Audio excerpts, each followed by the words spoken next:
Okay students, कैसे हैं आप सब। मैं आप लोगों के लिए केमिकल इक्विलिब्रियम का कोर्स लेकर के आया हूं। चाहे आप क्लास 11 के स्टूडेंट हो, क्लास 12 के स्टूडेंट हो, जेई की तैयारी कर रहे हो, मेन या एडवांस की, नीट की, एससीआरए की तैयारी कर रहे हो, एनडीए की तैयारी कर रहे हो, सबके लिए इक्वली यूजफुल होगा। सारे तरह के क्वेश्चंस का डिस्कशन किया जाएगा। ऑब्जेक्टिव क्वेश्चन हो, सब्जेक्टिव क्वेश्चन हो, अनसीन क्वेश्चंस हो, या केस स्टडी बेस्ड क्वेश्चंस हो, या पैराग्राफ बेस्ड क्वेश्चन हो, match the following based question हो, सिंगल करेक्ट क्वेश्चन हो, या मल्टीपल करेक्ट क्वेश्चंस हो, और बेसिक से बातें शुरू की जाएंगी। जो बात आपको क्लास 9 में अगर भूल गए होगे वो भी होगा। उतना टाइम नहीं मिलेगा, लेकिन सारी बातें कवर करते हुए चली जाएगी। तो चलिए हम लोग केमिकल इक्विलिब्रियम को शुरू करते हैं। इक्विलिब्रियम का मतलब क्या होता है, सबसे पहले यह समझना है। इक्विलिब्रियम का मतलब होता है चेंज और स्थिरता, डायनेमिक और स्टैटिक दोनों एक साथ हो। मान लीजिए कि मेरे पास कोई रिएक्शन है, मेरे पास कोई रिएक्शन है ए, ये प्रोडक्ट क्या दे रहा है, बी। तो ए बी को देगा, जैसे जैसे टाइम क्रॉस करेगा ए विल फॉर्म बी, लेकिन जब तक बी नहीं बना है तो बी तो ए दे नहीं सकता, क्योंकि बी तो खुद है ही नहीं। As soon as B is formed it will start generating A, मतलब ए बी को दे रहा है, बी ए को दे रहा है, तो न रिएक्टेंट का कॉन्सेंट्रेशन जीरो होगा। हम लोग जानते हैं कि रिएक्टेंट का कॉन्सेंट्रेशन टाइम के साथ घटता है, एक समय है कि जीरो हो जाता है, और प्रोडक्ट का कॉन्सेंट्रेशन बढ़ता है एक समय के बाद मैक्सिमम हो जाता है, इससे ऊपर नहीं बढ़ेगा। लेकिन ये जो रिएक्शन हमने लिया है, इसके लिए क्या है, ए का कॉन्सेंट्रेशन घटेगा, डेफिनेटली घटेगा, क्योंकि ये रिएक्टेंट है। एक लिमिट पर आकर के घटना बंद हो जाएगा, और प्रोडक्ट का कॉन्सेंट्रेशन एक लिमिट पर आकर के बढ़ना बंद हो जाएगा। तो इसी सिचुएशन को इक्विलिब्रियम कहते हैं। एक ग्राफ से आगे समझेंगे, ये कंडीशन को इक्विलिब्रियम है। मान लो कि आप रिएक्शन को शुरू कर रहे हो at T is equal to 0 second पर। ए का कॉन्सेंट्रेशन कितना है, 5 मोल पर लीटर। बिगनिंग में तो प्रोडक्ट कुछ होता नहीं है। कुछ समय बाद at T is equal to 2 second, ये रिएक्टेंट है, मान लीजिए घट के कितना हो गया, 2 मोल पर लीटर। और हम लोग क्या जानते हैं, कोई भी सिस्टम केमिकल सिस्टम होगा तो law of conservation of mass को फॉलो करता है। मोल के टर्म में है 5 मोल टोटल है, यहां 3 मोल ये हुआ, तो प्रोडक्ट ऑटोमेटिकली कितना मोल होना चाहिए, 2 मोल होना चाहिए। और कुछ समय के बाद 3 सेकेंड मान लीजिए, ये और घटा और कितना हो गया, सपोज 2.7 मोल पर लीटर। ये अपने आप कितना हो जाएगा, 2.3 मोल पर लीटर। तो 2.7 प्लस 2.3 5 हो गया। अब इसके बाद न तो रिएक्टेंट घटने जा रहा है और न तो प्रोडक्ट बढ़ने जा रहा है, तो रिएक्टेंट का कॉन्सेंट्रेशन अब क्या हो गया, फिक्स कर गया, कांस्टेंट हो गया। प्रोडक्ट का भी कॉन्सेंट्रेशन क्या हो गया, फिक्स हो गया, कांस्टेंट हो गया।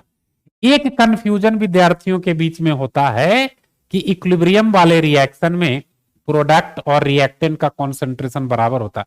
हो सकता है कभी, लेकिन ऐसा सिर्फ पॉसिबिलिटी है, ऐसा नहीं कि हमेशा होगा। ये एक संयोग है, कभी बराबर हो गया, लेकिन कॉन्सेंट्रेशन दोनों का कांस्टेंट हो जाएगा। बराबर होगा कि नहीं होगा, not always equal, not always unequal. चलिए अब मुद्दे की बात करते हैं फ्रॉम द बेसिक कॉन्सेप्ट। देखिए, केमिकल इक्विलिब्रियम को सीखने के लिए पहले रिएक्शन जानना होगा।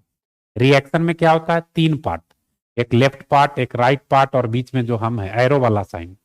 तो left part reactant, right part product, और बीच वाला पार्ट दिखा रहा है कि रिएक्शन का डायरेक्शन क्या है। तो रिएक्शन 2 तरह के होते हैं, एक इरिवर्सिबल रिएक्शन है और दूसरा रिवर्सिबल रिएक्शन है। फर्स्ट ऑफ ऑल हम लोग इरिवर्सिबल रिएक्शन की चर्चा करेंगे। इरिवर्सिबल रिएक्शन को रिप्रेजेंट कैसे करोगे, तो सिंगल एरो से, सिंगल डायरेक्शनल एरो से। ये रिएक्शन सिर्फ एक डायरेक्शन में जाता है, मतलब रिएक्टेंट प्रोडक्ट देगा तो कह सकते हो कि फॉरवर्ड डायरेक्शन है। कोई भी रिएक्शन जिसमें रिएक्टेंट प्रोडक्ट देगा वो फॉरवर्ड रिएक्शन, और जिसमें प्रोडक्ट रिएक्टेंट देगा वो बैकवर्ड रिएक्शन होता है। तो इरिवर्सिबल रिएक्शन फॉरवर्ड रिएक्शन होता है। मतलब रिएक्टेंट प्रोडक्ट देगा, प्रोडक्ट कभी रिएक्टेंट नहीं देगा। देखिए क्या लिखा है, reactant are completely converted into product but product does not give back reactant. इसका कुछ एग्जाम्पल है। तो कोई भी प्रेसिपिटेशन रिएक्शन होगा, सारे के सारे प्रेसिपिटेशन रिएक्शन इरिवर्सिबल रिएक्शन होते हैं। जैसे देखिए एक example, hydrochloric acid silver nitrate से रिएक्शन कर रहा है और ये सिल्वर क्लोराइड का प्रेसिपिटेट बना दिया। कोई भी प्रेसिपिटेट है, इसका मतलब क्या हुआ, वो सॉलिड होगा और साथ में नाइट्रिक एसिड बनेगा। तो कोई भी केमिकल रिएक्शन जिसमें प्रेसिपिटेट का फॉर्मेशन हो, प्रेसिपिटेट मतलब वो सॉलिड होगा, उस तरह के रिएक्शन को प्रेसिपिटेशन, और कोई भी प्रेसिपिटेशन रिएक्शन होगा वो इरिवर्सिबल रिएक्शन होगा। माय डियर स्टूडेंट्स, हम लोग अब एसिड बेस रिएक्शन की बात करते हैं।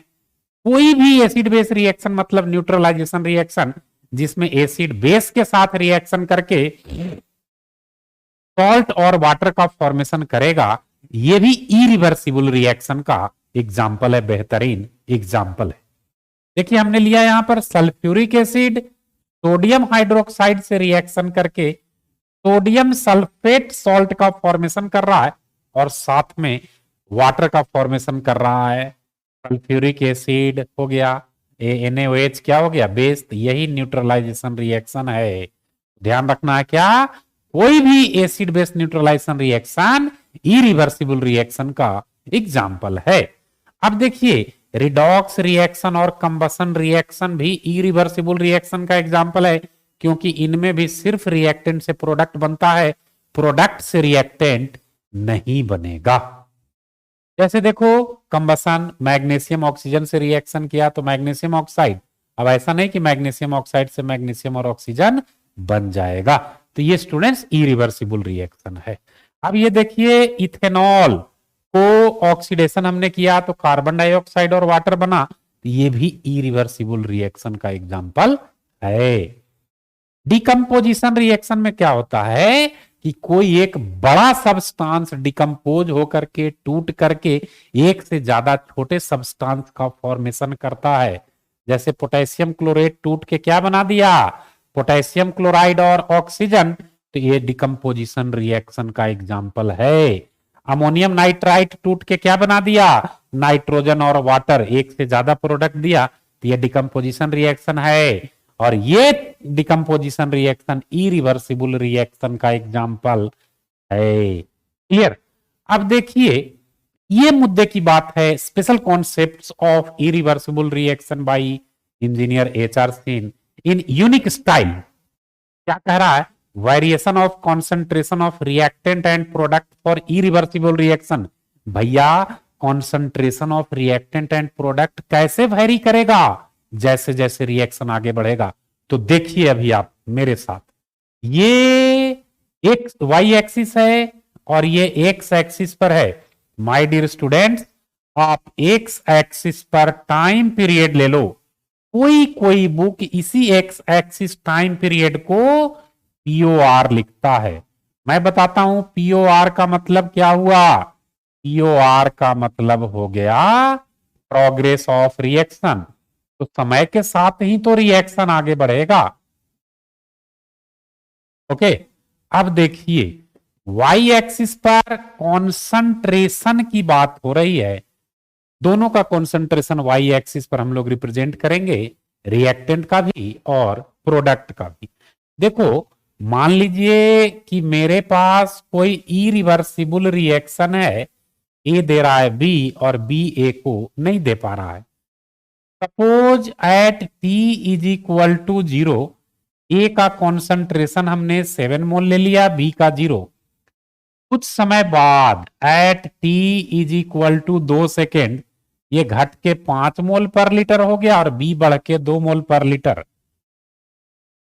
एक ऐसा समय आया at T is equal to 5 second, reactant पूरा का पूरा खत्म हो गया प्रोडक्ट में, और प्रोडक्ट पूरा हो गया 7 मोल पर लीटर में। तो देखिए क्या देख रहे हो कि reactant is decreasing from its original value, initial value to zero, और प्रोडक्ट जीरो से बढ़ते बढ़ते मैक्सिमम हो गया। यानी ये देखिए रिएक्टेंट शुरू में 7 है, घट रहा है घट रहा है घट रहा है, कहां तक घट रहा है, जब तक ये जीरो न बन गया।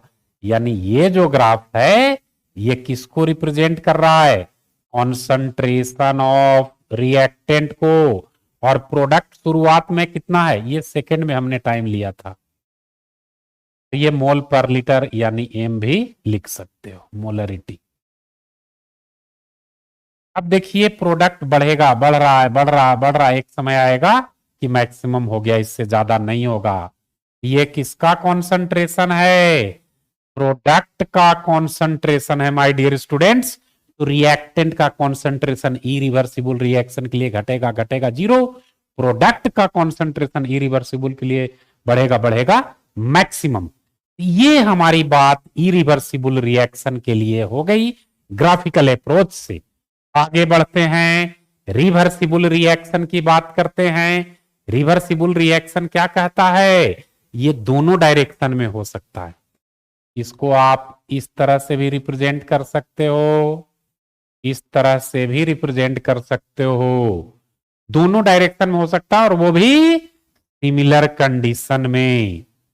देखिए रिएक्टेंट प्रोडक्ट का फॉर्मेशन करेगा और प्रोडक्ट भी रिएक्टेंट का फॉर्मेशन करेगा, तो रिवर्सिबल रिएक्शन, ये main point of difference between irreversible reaction and reversible reaction हुआ। क्लियर। अब देखिए इसका एग्जाम्पल, रिवर्सिबल रिएक्शन का एग्जाम्पल, आयरन वाटर से रिएक्शन करके फेरिक Fe3O4 और H2 बनाया। अगर Fe3O4 और H2 को रिएक्शन कर दोगे तो आयरन और वाटर का फॉर्मेशन करेगा, यानी रिवर्सिबल रिएक्शन है। सिमिलरली कैल्शियम कार्बोनेट का आपने डिकम्पोजिशन किया तो कैल्शियम ऑक्साइड और कार्बन डाइऑक्साइड बनाया, और यदि आप कैल्शियम ऑक्साइड और कार्बन डाइऑक्साइड का रिएक्शन करते हो तो भी कैल्शियम कार्बोनेट बनेगा, इसलिए ये रिवर्सिबल रिएक्शन का एग्जाम्पल है। अब नंबर क्या कह रहा है, एसिटिक एसिड को इथेनॉल से रिएक्शन कर रहे हैं तो ईस्टर का फॉर्मेशन कर रहा है और साथ में वाटर। मैं कह रहा हूं कि ईस्टर का हाइड्रोलिसिस कीजिए, मतलब ईस्टर को वाटर से रिएक्शन करवाइए तो भी एसिटिक एसिड और इथेनॉल का फॉर्मेशन करेगा, तो ये हमारा रिवर्सिबल रिएक्शन है। हाइड्रोजन आयोडाइड को तोड़ेंगे तो H2 प्लस I2, H2 और I2 को रिएक्शन करेंगे तो हाइड्रोजन आयोडाइड बनाएगा, ये भी रिवर्सिबल रिएक्शन का एग्जाम्पल हो गया। यानी ये सब रिवर्सिबल रिएक्शन का एग्जाम्पल है जिसमें रिएक्टेंट प्रोडक्ट दे रहा है, प्रोडक्ट रिएक्टेंट दे रहा है, PCl5 PCl3 प्लस Cl2, उल्टा भी जाएगा, N2 plus H2 Haber's process ammonia दे रहा है और अमोनिया डिसोसिएट होगा तो N2 और H2 देगा। SO2 O2 से रिएक्शन किया तो SO3 डिसोसिएट करेगा तो SO2 प्लस O2 देगा। नाइट्रोजन ऑक्सीजन से रिएक्शन करके नाइट्रिक ऑक्साइड डिसोसिएट करेगा तो नाइट्रोजन और ऑक्सीजन देगा। NH4HS है ये, अमोनियम बाइसल्फाइड, अमोनिया और H2S देगा, अमोनिया और H2S को रिएक्शन करोगे तो अमोनियम बाइसल्फाइड बनाएगा। कार्बन डाइऑक्साइड और हाइड्रोजन को रिएक्शन करिएगा तो कार्बन मोनोऑक्साइड प्लस वाटर, यही उल्टा अगर आप कार्बन मोनोऑक्साइड और वाटर का रिएक्शन करते हो तो कार्बन डाइऑक्साइड और हाइड्रोजन का फॉर्मेशन होगा। चलिए आगे बढ़ा जाए। अब देखिए किसी भी रिवर्सिबल रिएक्शन में दो पार्ट होते हैं, कौन कौन, एक फॉरवर्ड रिएक्शन और दूसरा backward reaction. A reversible, note कर सकते हो नोट में, reaction has two part. Number one forward reaction,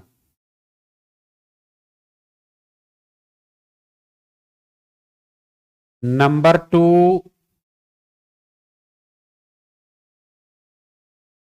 backward reaction.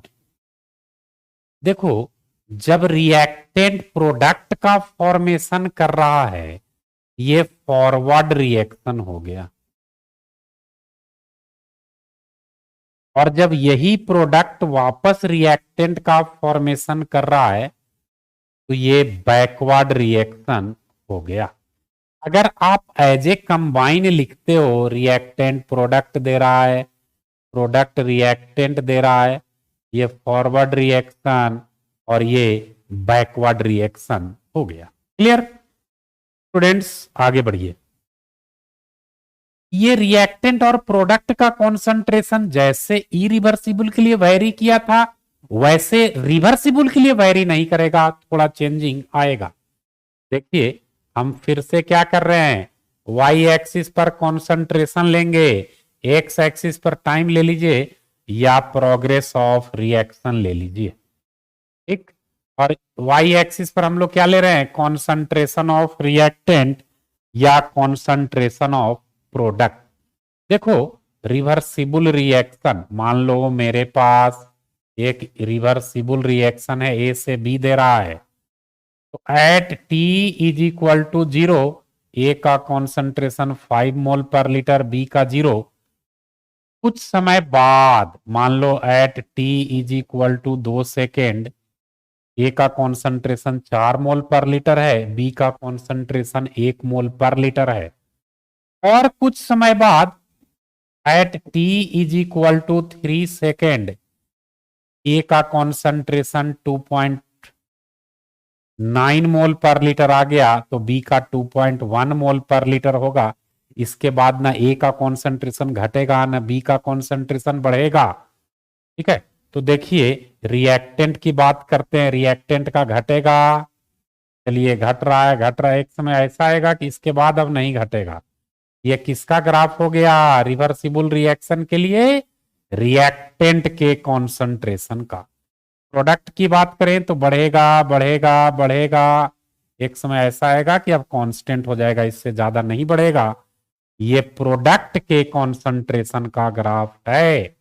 समझ में आया कि कैसे कॉन्सेंट्रेशन ऑफ रिएक्टेंट और प्रोडक्ट वेरी करता है रिवर्सिबल रिएक्शन के लिए और इरिवर्सिबल रिएक्शन के लिए। स्टूडेंट्स, अब हम लोग बात करेंगे कि एक्चुअल में इक्विलिब्रियम का मीनिंग क्या है। जब मैं इंट्रो दे रहा था तो हो सकता है कि किसी बच्चे को नहीं समझ में आई होगी, वो बच्चा भी अभी सीखेगा। चैलेंज है, मैं किसी को भी केमिस्ट्री सिखा सकता हूं। देखिए क्या कह रहा है कि इक्विलिब्रियम पर फॉरवर्ड और बैकवर्ड रिएक्शन सेम स्पीड से होता है। इसका मतलब क्या हुआ, रेट ऑफ रिएक्शन की बात करते हैं, ग्राफ से इसका डिस्कशन मैं आपको दिखाने जा रहा हूं। एक ग्राफ आप बनाओ जिसमें एक्स एक्सिस पर टाइम पीरियड या प्रोग्रेस ऑफ रिएक्शन रखो और वाई एक्सिस पर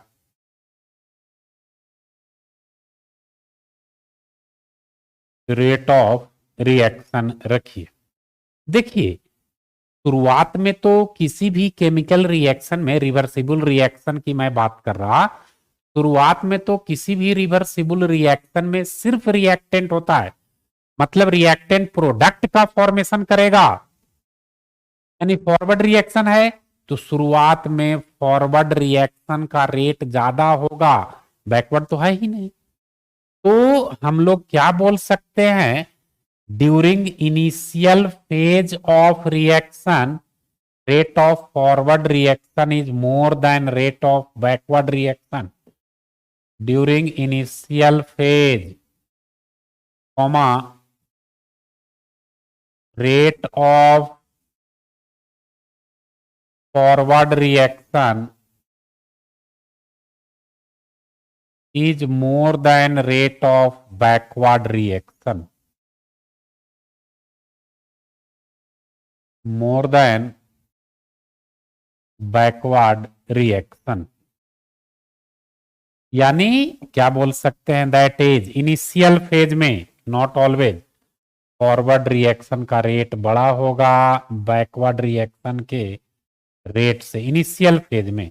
लेकिन जैसे जैसे रिएक्शन आगे बढ़ेगा, एज रिएक्शन प्रोसीड्स, तो क्या होगा, फॉरवर्ड क्योंकि अब तो प्रोडक्ट थोड़ा बना ना, तो प्रोडक्ट भी अब रिएक्टेंट देना शुरू कर देगा, मतलब फॉरवर्ड रिएक्शन का रेट घटेगा और बैकवर्ड रिएक्शन का रेट बढ़ेगा। तो क्या हो जाएगा, rate of forward reaction decreases but rate of backward reaction increases, RB increase करेगा।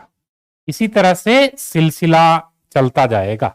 एक समय ऐसा आएगा जहां पर फॉरवर्ड रिएक्शन का रेट और बैकवर्ड रिएक्शन का रेट कोलैप्स कर जाएगा, बराबर होगा। क्या बोल सकते हैं, ए time comes when rate of forward reaction will be equal to rate of backward reaction and this situation is called equilibrium। इसी सिचुएशन को इक्विलिब्रियम कहते हैं। क्लियर, मतलब इक्विलिब्रियम पर दोनों फॉरवर्ड रिएक्शन और बैकवर्ड रिएक्शन सेम स्पीड से हो रहा, स्पीड को रेट कहेंगे। अब देखो, रेट ऑफ फॉरवर्ड रिएक्शन घट रहा है, घट रहा है, घट रहा है, एक ऐसा समय आया, अब देखो बैकवर्ड रिएक्शन का रेट बढ़ रहा है, बढ़ रहा है, एक ऐसा समय आया कि फॉरवर्ड और बैकवर्ड रिएक्शन का रेट बराबर हो गया। अब आगे हमेशा बराबर होगा, यहां पर फॉरवर्ड रिएक्शन और बैकवर्ड रिएक्शन का रेट बराबर हो गया, तो इसी समय को इक्विलिब्रियम कहते हैं। यही इक्विलिब्रियम है। मतलब आप क्या ध्यान रखोगे, इक्विलिब्रियम पर, at equilibrium rate of forward reaction is equal to rate of backward reaction. Equilibrium का मतलब ही यही है, इससे ज्यादा कुछ भी नहीं है। ये इक्विलिब्रियम का मीनिंग जब क्लियर हो गया, और इक्विलिब्रियम हमेशा रिवर्सिबल रिएक्शन के लिए होता, इरिवर्सिबल रिएक्शन के लिए नहीं। तो रिवर्सिबल रिएक्शन दो तरह के, पहला क्या, हेट्रोजीनियस रिवर्सिबल रिएक्शन, और एक होता है homogeneous reversible reaction. Heterogeneous reversible reaction क्या कहता है कि रिएक्टेंट सॉलिड है तो प्रोडक्ट गैस या लिक्विड हो सकता है, मतलब ओवरऑल पूरे केमिकल रिएक्शन में more than one phase is present, तो एक सब्सटेंस सॉलिड होगा तो दूसरा गैस या लिक्विड होगा। मतलब थ्रू आउट पूरा सॉलिड नहीं होगा, सारे सब्सटेंस सॉलिड नहीं होंगे, सारे सब्सटेंस लिक्विड नहीं होंगे, सारे सब्सटेंस गैस नहीं होंगे। देखो रिएक्शन, इस रिएक्शन में कैल्शियम कार्बोनेट सॉलिड है, कैल्शियम ऑक्साइड भी सॉलिड है, लेकिन कार्बन डाइऑक्साइड गैस आ गया, यूनिफॉर्म नहीं रहा, मोर देन वन फेज है रिएक्शन में। दूसरा देखो, यहाँ आयरन सॉलिड है, वाटर लिक्विड है, मोर देन वन फेज हो गया। तो इस तरह के रिवर्सिबल रिएक्शन को हेट्रोजीनियस रिवर्सिबल रिएक्शन कहते हैं। और just opposite of it, homogeneous reversible reaction क्या कहता है कि पूरे रिएक्शन में सिंगल फेज हो। अगर रिएक्टेंट कोई गैस है तो सारा रिएक्टेंट गैस होगा, सारा प्रोडक्ट गैस होगा। जैसे ये देखिए, मैं एसिटिक एसिड को इथेनॉल से रिएक्शन कर रहा हूं, acetic acid liquid, ethanol liquid, formation जो प्रोडक्ट बना ईस्टर लिक्विड, वाटर भी लिक्विड, सिंगल फेज है। कोई नीचे वाला देखो, सल्फर डाइऑक्साइड का ऑक्सीडेशन हो रहा है, तो सल्फर डाइऑक्साइड गैस है, ऑक्सीजन गैस है, सल्फर ट्राइऑक्साइड भी गैस है, सिंगल फेज में। ये होमोजीनियस रिवर्सिबल रिएक्शन। और एक से अधिक फेज है तो हेट्रोजीनियस रिवर्सिबल रिएक्शन। अब देखिए, लॉ ऑफ मास एक्शन, यानी अब हम लोग को इक्विलिब्रियम कांस्टेंट निकालना है कॉन्सेंट्रेशन के टर्म में। देखिए, लॉ ऑफ मास एक्शन इतना इंपॉर्टेंट टॉपिक है, आप नोट कर लो, क्लास 11 का बोर्ड एग्जाम कोई देने वाला होगा तो उसमें पूछेगा, इरिस्पेक्टिव ऑफ स्कूल, चाहे आप जिस स्कूल में पढ़ते हो। और जेई मेन 8 शिफ्ट में एग्जाम होता है, 8 शिफ्ट में हो या 4 शिफ्ट में हो या 16 शिफ्ट में हो, 50% से ज्यादा शिफ्ट वाले में पूछेगा। और नीट का तो पूछो ही ना, एक क्वेश्चन पूछेगा ही पूछेगा, हर हाल में पूछेगा। तो ये जान लिया तो इक्विलिब्रियम कांस्टेंट का दिल समझ लिया। चलिए, तो दिल की बात दिमाग से कर लेते हैं। क्या कह रहा है, आप इसको एक एग्जांपल से समझो, लैंग्वेज से नहीं समझो। एक होमोजीनियस रिवर्सिबल रिएक्शन कंसीडर करते हैं। Let us consider a homogeneous reversible reaction.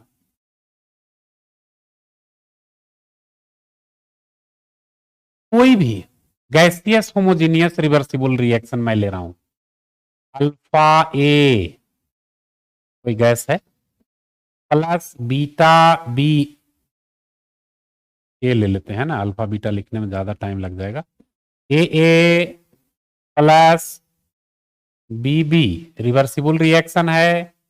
C plus D D, जो स्मॉल लेटर में लिखा वो कोफिशिएंट है, 1 2 3 4 कोई डिजिट होगा, और ये रिएक्टेंट है, हाइड्रोजन हो चाहे वाटर हो या हाइड्रोक्लोरिक एसिड हो। ये होमोजीनियस गैसियस रिवर्सिबल रिएक्शन है। तो लॉ ऑफ मास एक्शन क्या कहता है कि rate of forward reaction will be directly proportional, किसके? Rate of forward reaction will be directly proportional to concentration of A into concentration of B. Forward reaction का rate reactant के concentration के directly proportional होगा, और उसका जो coefficient होगा वो कॉन्सेंट्रेशन के पावर में चला जाएगा। कोफिशिएंट ए है और बी है, ए का पावर ए, बी का पावर बी। तो आर एफ प्रोपोर्शनलिटी का साइन हटेगा तो एक कांस्टेंट आएगा। ये तो यूनिवर्सल ट्रूथ है। कौन सा constant? Equilibrium constant for forward reaction दिखाने के लिए एफ लगा दिए, बी का power B.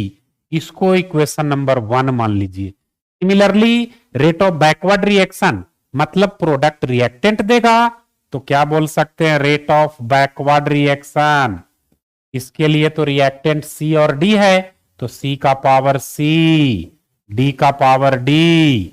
Rate of backward reaction is equal to K B, C का पावर सी और डी का पावर डी। अब देखिए, मैंने अभी बताया है कि इक्विलिब्रियम का मतलब क्या होता है कि rate of forward reaction rate of backward reaction के बराबर हो जाए। इसी कॉन्सेप्ट को अप्लाई करना है, कोई नई बात नहीं करनी है।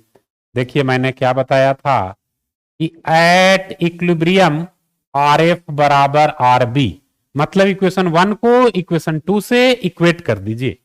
आर एफ के जगह पर क्या लिख सकते हैं? के एफ, ए का पावर ए, बी का power B, k B, C का पावर सी, डी का पावर डी। इक्वेट कीजिए, कांस्टेंट को एक साइड लाइए, k f upon k b is equal to concentration of C का power C, concentration of D का power D upon concentration of A का power A और concentration of B का power B. Students, ये जो ratio है equilibrium constant of forward reaction upon equilibrium constant of backward reaction, इस ratio को ही equilibrium constant कहते हैं।